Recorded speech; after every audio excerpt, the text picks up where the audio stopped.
For years, historians, archaeologists, and explorers have been fascinated by the mysterious megaliths of South America. These enigmatic structures, often massive stone temples or strange stone architecture, have sparked speculation about their purpose, origins, and cultural significance. While their exact purpose and aesthetics remain a mystery, we can only imagine what they used to look like during the ancient past. In the country of Peru, there lays an ancient temple on the top of a mountain with the most unique and strangest design ever seen on this earth. The temple is called Sacsayhuaman, which consists of many polygonal stones that may weigh up to 100 tons. When you arrive to the base of the giant temple, you'll see the polygonal stonework consisting of andesite and limestone blocks piled up along the side of the mound.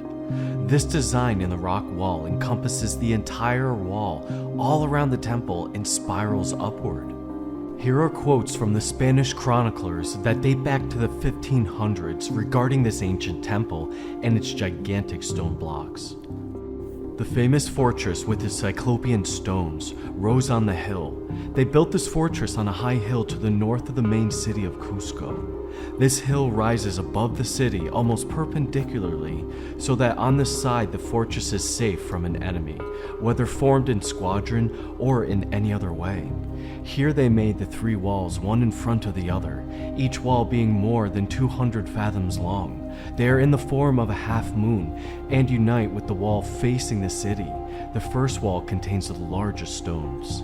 I hold that they were not taken from any quarry, because they bear no marks of having been worked, but that they were huge boulders or loose rocks which were found on the hills, adapted for building. Nearly in the center of each line of wall there was a doorway, each with a stone of the same height and breadth, which closed it. There's a space of 25 or 30 feet between the walls, which is made level, so that the summit of one wall is on line with the foot of the next. Above these lines of defense, there's a long, narrow platform on which were three strong towers. The principal one was in the center and was called Moyak Marca, or the Round Tower. In it, there was a fountain of excellent water brought from a distance underground. The Indians not know where it came from. All of the walls were adorned with gold and silver, and animals, birds, and plants imitated from nature, which served as tapestry. The foundations were as deep as the towers were high, and the vaults passed from one to the other. These vaults were cunningly made, with so many lanes and streets that they crossed each other with their turns and doublings. What these chroniclers don't mention is the overall shape and size of the original building. The chroniclers do attest to the Spanish taking down the blocks of these towers and walls, but have mentioned that a lot were previously in ruins, being reconstructed by the Inca. These chronicles of the past depict these mounds as a very familiar building that has been famously documented during the past. While looking at this tower's base from afar, and looking at the overall shape, it looks like the famous Tower of Babel. Is this what the tower used to look like during the ancient past? Polygonal stones wrapped around this mound in a spiral going upward. What used to be at the very top?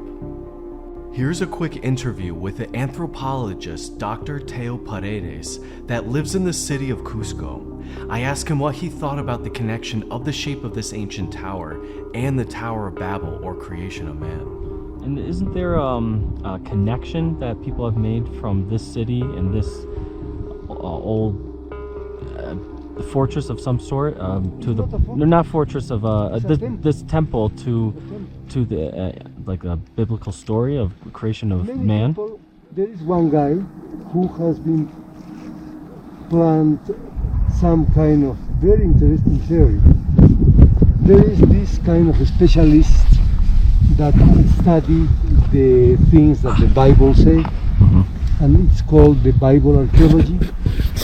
So they say, and the first land was done this, and the place where it was sitting was here. So they go and they look, and they have been found some things like that, like the pyramids, whatever.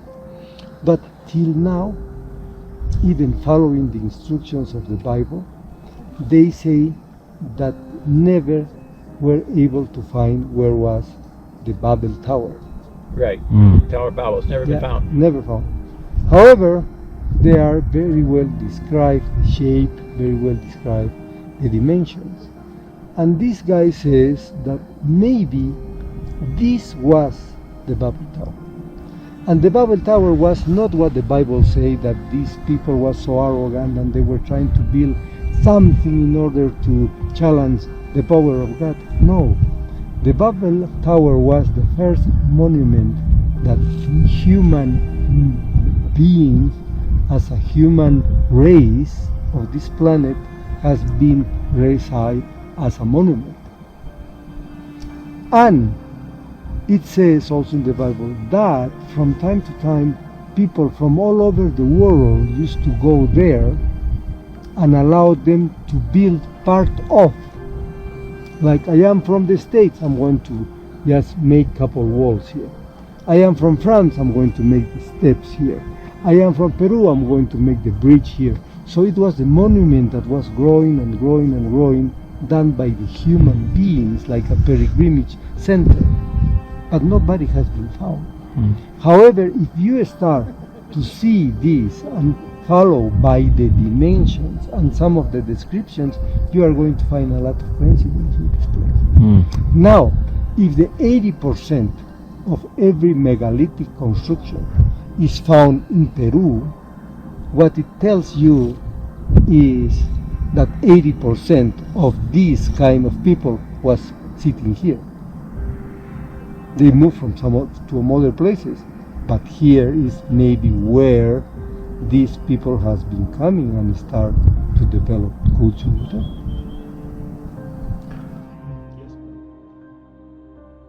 Could the spiral tower have the same knowledge that was used from the Tower of Babel? Or was this the Tower of Babel itself? Are there other places in this area of the world that have a strange ancient past? In the same country or region, there is a place called Aramu Muru, and it's said to be the portal to the gods. The word Aramu means large flying snake, and Muru means spotted or blotchy. This sacred site is located near Lake Titicaca and is said to be from a much older civilization. This mysterious place is completely desolate and seems like it's located in the middle of nowhere. There are many ancient stories about this place being a very sacred place for the natives that worship their gods that allegedly used to live here. In recent times, there are many stories of people somehow activating the portal and to have never been seen again. Despite the legends that derive from this mysterious place, what can we actually imagine this to have looked like during the distant past? While looking at Aramu Muru from afar, you can see an indent on the side of the cliff wall. This indent was where stone blocks used to lay up against. The Inca elders have said that this was an ancient temple which was a portal to the gods, so it must have been some sort of building during the past before it was deconstructed. This square-shaped temple would have been a striking sight to see upon entering.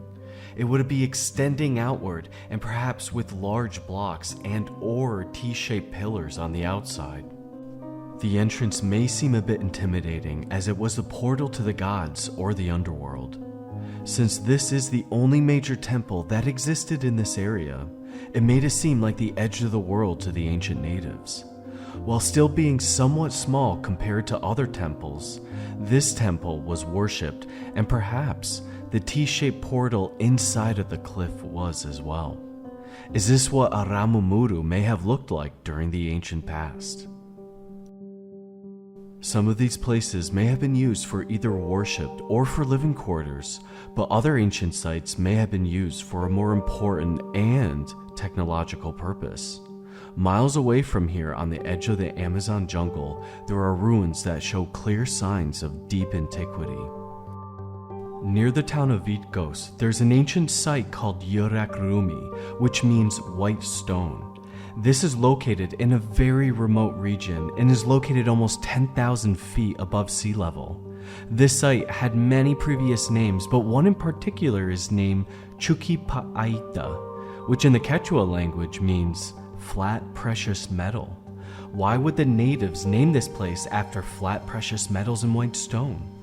One clue can be found from Harang Bingham III, whom discovered the site on August 9, 1911. Bingham noted that in the 1500s, the Augustinian monks Fray Marcos and Fray Diego led their native converts to burn the Temple of the Sun and burn the Yurak Rumi when the current Inca ruler and followers were absent.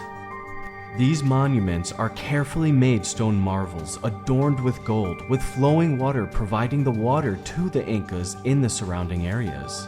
These acted as aqueducts to help sustain the civilization. Even the Spanish conquistadors documented on these stone marvels, which I will read here. This first quote is by Bernabe Cobo.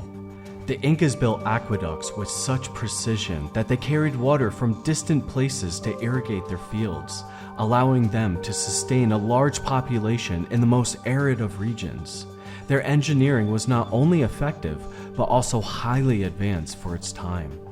The conquistador Diego de Almagro once wrote, "The water systems of the Incas, from the fountains to the far-reaching aqueducts, were so well constructed that the people had water at all times, even in the deserts, and these aqueducts show a remarkable level of engineering, comparable to the finest works in Europe." And another chronicler named Juan de Batanzos wrote, "The Incas made use of an endless network of channels, sluices, and aqueducts to bring water from distant mountains to their fields, sometimes across vast distances, defying the natural contours of the land with remarkable skill." These chronicles and the historical information regarding the Inca aqueducts depict these stone marvels as an inspiring achievement from these builders. What would the aqueducts look like during antiquity? All of the blocks have been deconstructed, so only the words from the distant past could tell us what these structures looked like.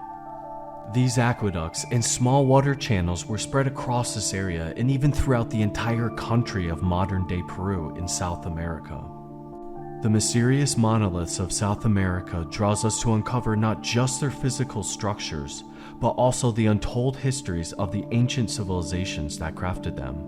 Societies whose remarkable advancements in engineering, art, and culture that still intrigues our curiosity today.